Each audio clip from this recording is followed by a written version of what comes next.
Assalamualaikum warahmatullahi wabarakatuh. Bapak meninggal pertama ditanya, ya kerja apa tidak? Enggak.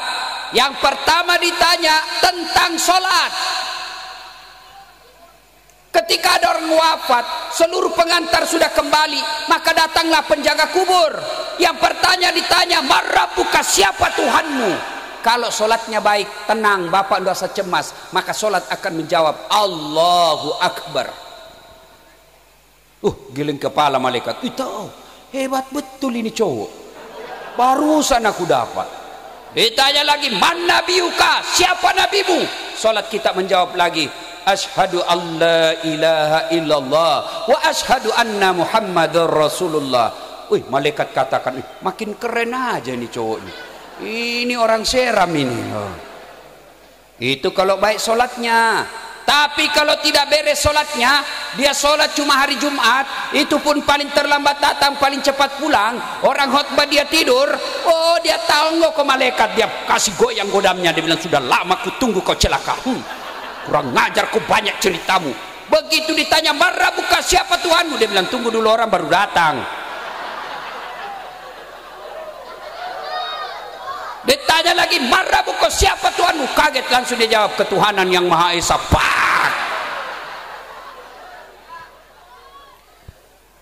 Assalamualaikum warahmatullahi wabarakatuh.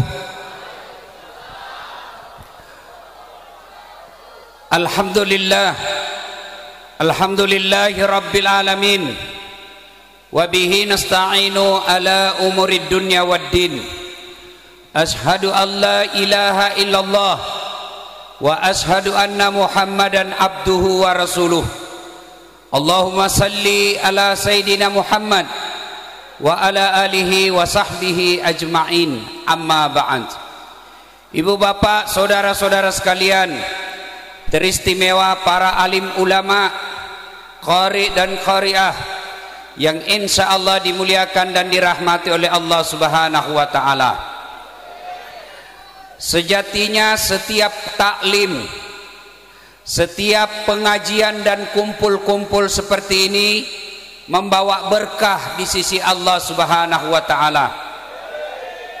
Namun karena kita masih dalam masa pandemik, saya tidak menyangka kita berkumpul sebanyak ini. Panitia tidak menjelaskan kepada saya, dan ini tentunya lebih banyak mudaratnya daripada manfaatnya. Saya mohon maaf. Pandemik ini tidak bisa kita anggap remeh. Karenanya saya melihat lebih banyak yang tidak pakai masker daripada yang pakai masker. Ini saya khawatir. Dan kalau ada yang share dan yang videokan, dan itu pasti gampang sekali viral kalau saya yang ceramah. Ya, silakan bapak merokok, tapi jangan buka maskernya. Ini sudah banyak asap rokok berkeliaran. Silakan merokok, tapi jangan pakai masker. Karena kalau bapak pakai masker tambah gila lagi. Tapi lebih banyak lagi mudaratnya kalau bapak merokok di saat sangat pengajian seperti ini. Saya mohon maaf, saya orang Bugis, jadi saya tidak suka berbasa-basi. Kalau ada yang salah saya sampaikan. Suatu ketika Rasulullah sallallahu alaihi wasallam berkumpul. Lalu beliau tiba-tiba melihat ada malaikat bersama Jibril. Beliau melihat ada malaikat 1 juta jari-jarinya. Nabi kagum dan bertanya, ya Jibril, siapa itu Jibril? Jibril menjawab, itulah malaikat yang Allah ciptakan, tugasnya mencatat air ketika hujan. Ada yang bisa catat air ketika hujan? Ada? Tidak mungkin. Kenapa? Banyak jumlahnya dan jatuhnya bareng-bareng serta cepat. Lalu Nabi bertanya kepada malaikat ini, wahai malaikat, apa betul kau mampu mencatat air ketika hujan? Ya, kucatat yang jatuh di gunung, kucatat yang jatuh di laut, kucatat yang jatuh di darat, semua aku catat. Tidak setetes pun yang tidak aku catat. Lalu malaikat ini berkata, ya Muhammad, ketahuilah ada satu yang tidak bisa mampu aku mencatatnya. Kenapa? Lebih banyak jumlahnya daripada air hujan. Apa gerangan? Ketika umatmu berkumpul di satu tempat, mereka kemudian bersalawat bareng-bareng kepadamu, aku tidak bisa mencatat betapa banyak pahala yang Allah turunkan di tempat itu. Maka ketika berkumpul seperti ini, bersalawatlah kepada Rasulullah Muhammad sallallahu alaihi wasallam. Kalau bapak tidak bisa memperbanyak amal dengan tahajud, tidak bisa memperbanyak amal dengan bangun masjid, tidak bisa memperbanyak amal dengan puasa Senin Kamis, maka perbanyak amal ketika kumpul seperti ini, bersalawat kepada Rasulullah Muhammad sallallahu alaihi wasallam. Maka saya mau dengar, apa di sini kencang enggak salawatnya di? Bisa? Tapi saya mau dengar dulu mana lebih kencang suaranya ibu-ibu dengan bapak-bapak. Dan ternyata di sini sudah gabung-gabung juga perempuan dengan laki-laki. Bisa? Bapak-bapak diam dulu, ibu-ibu dulu ya. Ayo selawat bareng-bareng.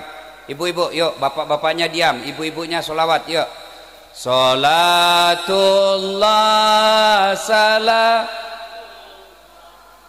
ala toha, salatullah salamullah habibillah. Itu suara perempuan, bukan kencang, tapi itu namanya sahdu. Suara begitu yang kasih nafsu laki-laki. Makanya cewek kalau kau ditelepon cowok jangan mendayu-dayu. Assalamualaikum. Waalaikumsalam. Lagi di mana, Dek? Di rumah aja, Kak. Bagaimana cowok mundak nafsu? Coba kalau tegas. Assalamualaikum. Waalaikumsalam. Lagi di mana? Di rumah. Lagi ngapain? Apa kau tanya-tanya? Berhentilah kau ditelepon itu besok. Ibu-ibu diam, bapak-bapak kita dengar. Ayo, Dek, salawat bareng-bareng. Salatullah ala toha rasulillah, salamullah ala yasin. Alhamdulillah. Bapak ibu saudara-saudara sekalian, dalam Islam ada 2 tahun yang aneh-aneh namanya. 1 tahun gajah, tahun lahirnya Nabi. 2 tahun duka cita, tahun Isra-nya Nabi. Ada yang tahu tanggal berapa Nabi Isra? Tanggal 1 Ab, 5 Mei. Beleng-beleng. Mana? Isra-nya Nabi 27 Rajab. Saya waktu kecil cepat sekali saya tahu sejarahnya Isra dan Mi'raj. Kenapa? Ibu saya nyanyinya memperkenalkan itu. 27 Rajab Nabi Muhammad diisrakan dari Masjidil Haram ke Masjidil Aqsa. Itu lagunya ibu-ibu dulu. Dia tahu sejarahnya itu Isra Mi'raj. Kalau lagunya ibu-ibu sekarang apa? Putar ke kiri nona, putarlah ke kiri. Apa gunanya itu lagumu? Ya? Nah, Rajab itu tahun duka cita. Kenapa disebut tahun duka cita? Karena ada 2 orang sahabat yang paling dicintai Nabi dan mencintai Nabi meninggal pada tahun yang sama. Pertama, paman beliau meninggal. Tidaklah lama meninggal pula istri beliau. Maka beliau berduka ditinggal oleh 2 orang ini. Terutama ditinggal Khadijah. Begitu sedihnya Nabi ditinggal Khadijah, Nabi pernah bersabda, barang siapa seorang istri meninggal dunia lalu suaminya berduka terus mengenang kebaikannya, maka itu ciri-ciri wanita penghuni surga. Jadi kalau ada ibu-ibu nih yang lebih dulu nanti meninggal lalu suaminya berduka terus mengenang kebaikan ibu, maka ibu calon penghuni surga. Waduh, kenapa istri saya cepat sekali meninggal ya Allah, meskipun dia bau keteknya ya Allah, aku sangat mencintainya ya Allah, baik betul istri saya ini. Itu ciri-ciri penghuni surga. Tapi kalau sebaliknya, begitu ibu meninggal suaminya masuk kamar berteriak merdeka. Nah itu ciri-ciri penghuni neraka, tidak dicintai oleh Allah dan Rasulnya. pada saat Nabi berduka itu turun perintah Allah, Jibril, kau jemput kekasihku Muhammad, saya ingin menghiburnya. Kemana? Ke Taman Mini? Bukan. Ke Ancol? Bukan. Kemana? Langsung ketemu dengan Allah. Untuk apa? Menerima sholat. Saya tidak akan lama-lama, ini aja intinya. Inti Isra Mi'raj itu sholat. Betapa pentingnya sholat ini. Allah memerintahkannya, bukan menurunkan ayat. Allah perintah puasa, Jibril aja diperintah, sampaikan kepada Muhammad wajib puasa melalui ayatnya. Allah perintahkan haji, ayat aja turun melalui Jibril, sampaikan pelaksanaan ibadah haji. Zakat diperintahkan, ayat aja turun, kau bayar zakatmu. Tapi ketika Allah perintah sholat, tidak cukup ayat turun, tapi Allah mengundang Rasulullah untuk ketemu dengan Allah, menerima perintah ini. Kenapa? Ini perintah penting, tidak cukup dengan ayat. Maka kalau kita dalam berduka, kita ada masalah dalam rumah tangga. Ada enggak di sini Bapak Ibu yang tidak ada masalah dalam rumah tangganya? Ada? Bohong kalau dia bilang tidak ada. Mana ada orang tidak ada masalah rumah tangganya? Istri cantik kau pikir bukan masalah? Istri cantik digoda orang, masalah. Apalagi kalau suaminya jelek. Berarti bagus kalau jelek istri. Istri jelek dihina orang, masalah. Kita lagi malu jalan sama dia. Duluan aja dek, nanti saya menyusul. Berarti bagus kalau tidak ada istri. Tidak ada istri juga masalah, kesepian. Berarti bagus kalau banyak istri, lebih masalah lagi. Woi, cepat kau datang Pak Ustadz, ini istri pertamamu bertengkar sama istri kedua di pasar. Masalah. Nih, muka-muka penuh masalah saya lihat semua ini. Ada rumah tangga romantis, kasih sayang cukup, tapi tidak punya rumah. Ada lagi punya rumah, mobil mewah, tapi suami istri saling selingkuh. Ada lagi romantis, rumah cukup tapi tidak punya anak. Ada lagi romantis, rumah baik, punya anak, nakal lagi anaknya. Mana ada rumah tangga yang tidak ada masalahnya? Kau pikir orang kaya tidak ada masalahnya? Tanya itu orang kaya, banyak masalahnya. Tidak bisa tidur ngingat ini cicilannya. Semua orang punya masalah. Dari segi pekerjaan, berapa banyak kita sekarang di PHK? Semua orang punya masalah. Maka ketika masalah pada zaman Nabi yang disebut kita dengan tahun duka cita, Allah kasih hadiah menghadapi masalah itu. Apa? Sholat. Ada masalah rumah tangga, Allah tidak katakan kau jadi anggota DPR dulu baru selesai masalahmu. Ada masalah pekerjaan, Allah tidak kata, kau jadi dokter dulu baru selesai masalahmu, kau kaya dulu baru selesai masalahmu. Tidak, Allah cuma minta dua, ista'inu bisabri wassalah. Sabar, sempurnakan sholatmu, saya yang selesaikan masalahmu. Itu janji Allah, bukan janji caleg. Kalau caleg yang janji, Masya Allah, andai boleh kita dijanji sorga-sorga pun dijanjinya. Coba lihat kalau ada caleg, pilih saya, sama-sama kita orang Banten, ini kartu nama saya, ada masalahmu, telepon saya 24 jam. Begitu terpilih dia ganti nomor HP-nya. Ada begitu di sini? Ada? Banyak. Kau salah, kenapa kau pilih dongok?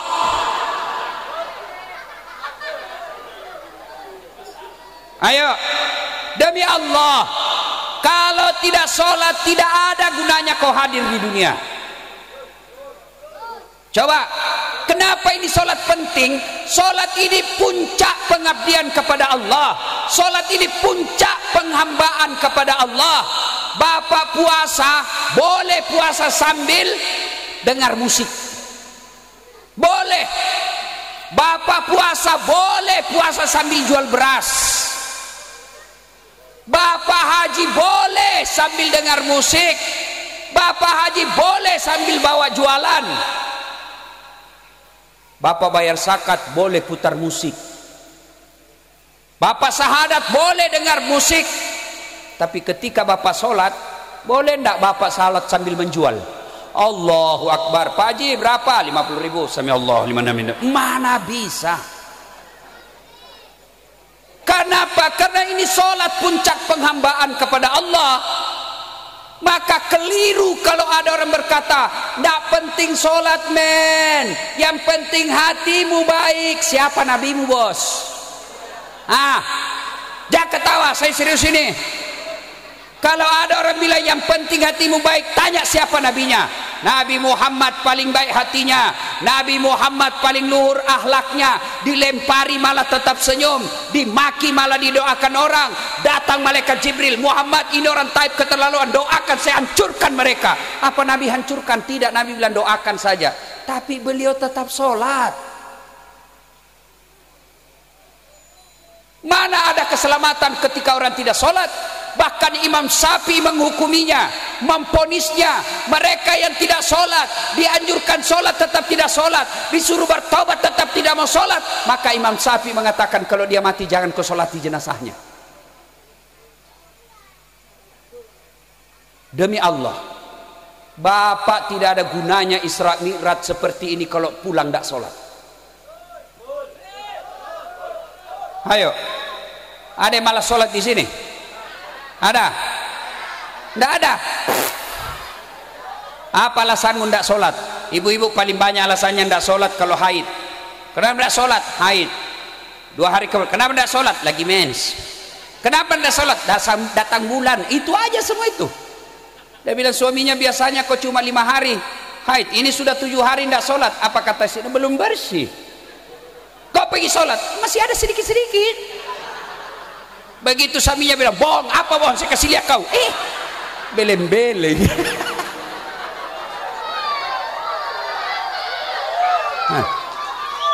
Kapan lagi perempuan banyak nak sholat kalau ada pengantin? Kenapa bisa Ustaz? Gara-gara jilbab yang selalu saya istilahkan jilbab sakaratil maut. 3 lapis jilbabnya, kuning, biru, coklat, abu-abu. Oh, ada lagi dikasih miring di sini. Ada kayak pohon-pohon di belakang. Masya Allah. Begitu suaminya, bu, kau pergi sholat, saya sudah kasih umroh, kau jualkan tanah, kau tidak sholat. Apa dia bilang? Kau sadar Pak? Saya sudah sadar, saya suruh kau sholat. Kau sadar Pak? Kau tidak lihat ini jilbabku 1 jam dipakai. Demi Allah, Bapak meninggal, pertama ditanya bukan berapa mobilmu. Bapak meninggal pertama ditanya, ya kerja apa tidak? Tidak. Yang pertama ditanya tentang sholat. Ketika ada orang wafat, seluruh pengantar sudah kembali, maka datanglah penjaga kubur. Yang pertanya ditanya, Marabbuka, siapa Tuhanmu? Kalau sholatnya baik, tenang, Bapak tidak usah cemas, maka sholat akan menjawab Allahu Akbar. Giling kepala malaikat. Itu hebat betul ini cowok. Barusan aku dapat. Ditanya lagi, man nabiyuka, siapa nabimu? Salat kita menjawab lagi, asyhadu an la ilaha illallah wa asyhadu anna muhammadar rasulullah. Malaikat katakan, makin keren aja nih cowok ini. Ini orang seram ini. Itu kalau baik solatnya. Tapi kalau tidak beres solatnya, dia solat cuma hari Jumat, itu pun paling terlambat datang, paling cepat pulang. Orang khotbah dia tidur, dia tahu nggak ke malaikat, dia kasih goyang godamnya. Dia bilang, sudah lama ku tunggu kau celaka. Kurang ngajar, kau banyak ceritamu. Begitu ditanya, Marabbuka, siapa Tuhanmu? Dia bilang, tunggu dulu, orang baru datang. Ditanya lagi, Marabbuka, siapa Tuhanmu? Kaget, langsung dia jawab, ketuhanan yang Maha Esa.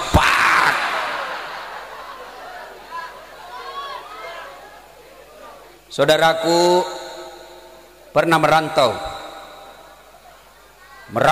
ke Jawa Timur, di sana tidak nyaman kerja, balik lagi ke kampung. Merantau ke Malaysia, Malaysia tidak nyaman, balik lagi ke kampung. Merantau ke Sulawesi, Sulawesi tidak nyaman, balik kampung. Merantau ke Kalimantan juga tidak nyaman, balik lagi ke kampung.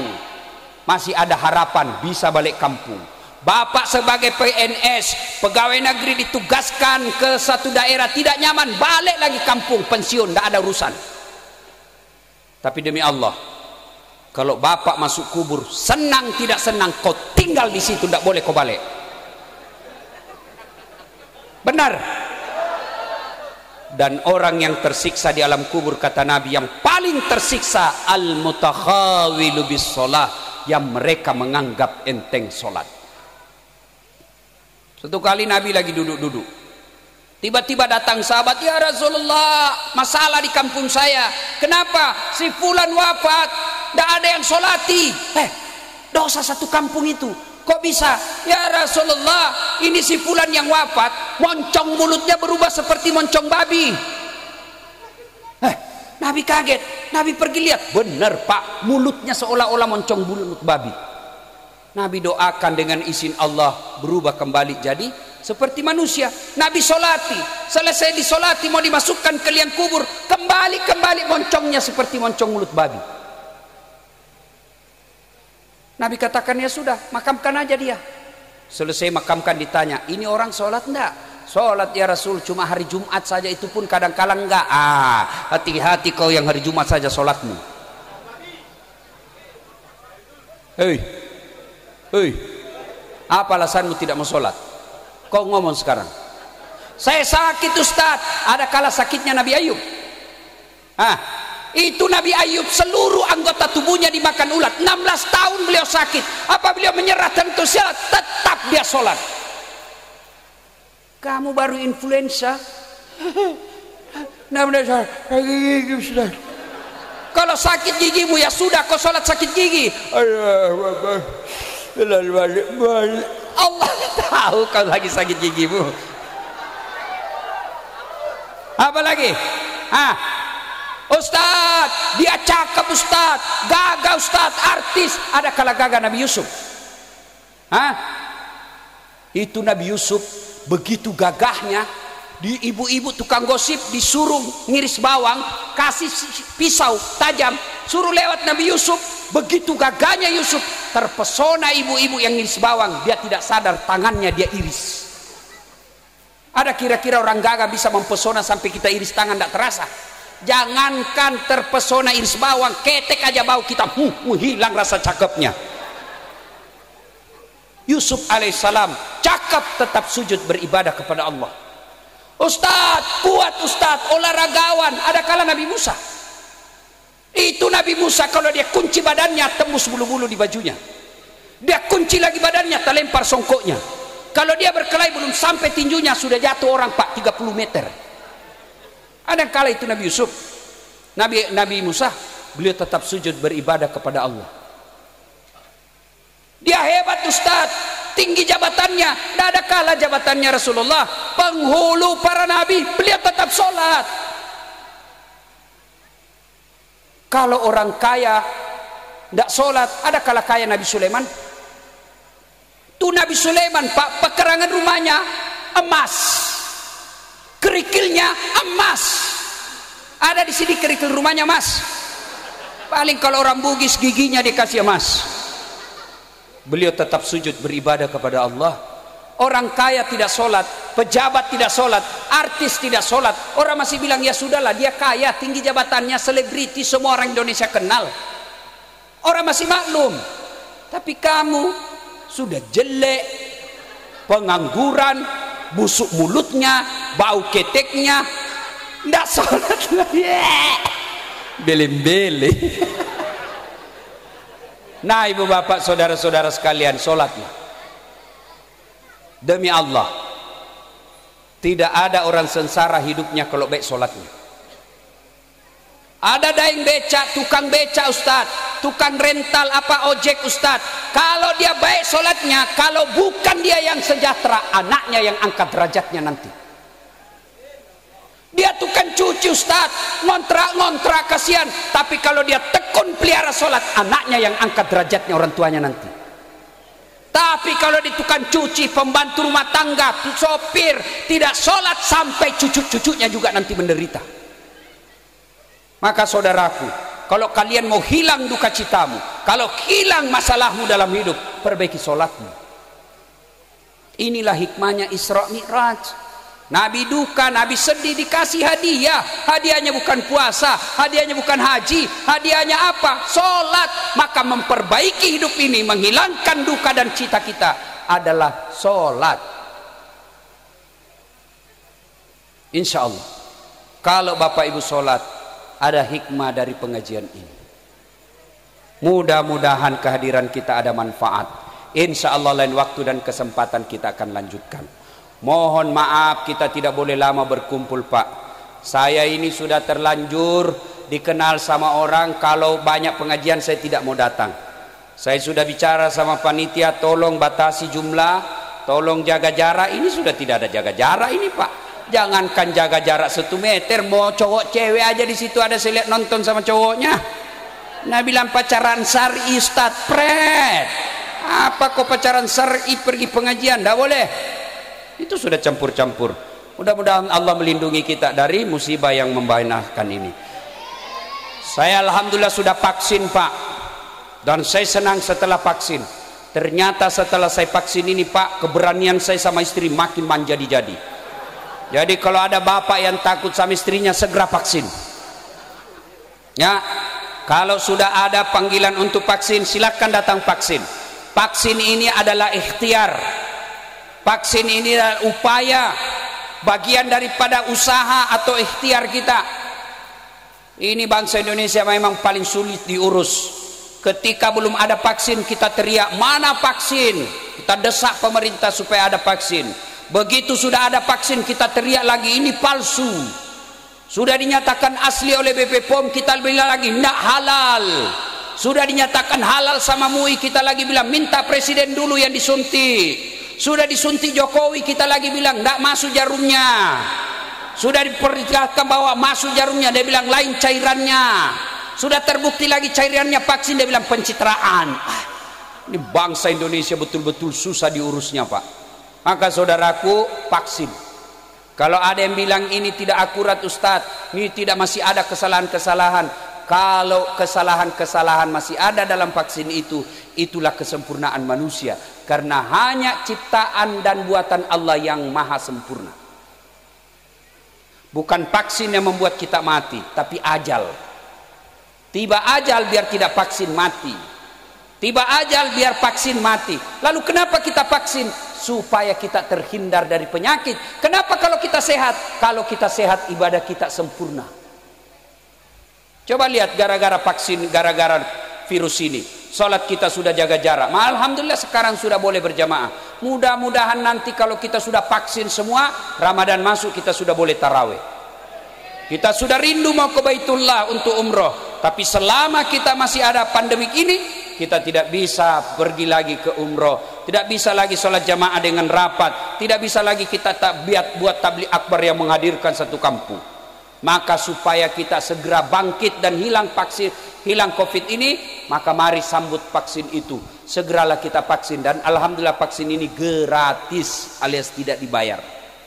Nah ibu bapak saudara-saudara sekalian, pada akhirnya kalau ingin menghilangkan duka cita, ingin berdialog dengan Allah, maka gunakan sholat 5 waktu. Demikian, lebih dan kurangnya mohon dimaafkan. Kenapa ibu? Lanjut. Memangnya saya pilkada. Lanjut 2 periode, bukan pilkada ini. Terus, memangnya saya tukang parkir. Kalau masih mau dengar ceramah saya, gampang. Buka YouTube, tulis nama saya, Dasat Latif. Oh, keluarlah itu semua ceramah saya. Sudah nonton, jangan lupa like and share. Ya. Nah, demikian, mudah-mudahan ada manfaat. Mohon maaf, saya janji kepada panitia, insya Allah kalau pandemik sudah berlalu, kita akan datang lagi dengan acara yang lebih meriah, insya Allah. Demikian, lebih dan kurangnya mohon dimaafkan. Non wal kalami masrun billahi fi sabilil haq fastabiqul khairat. Assalamualaikum warahmatullahi wabarakatuh.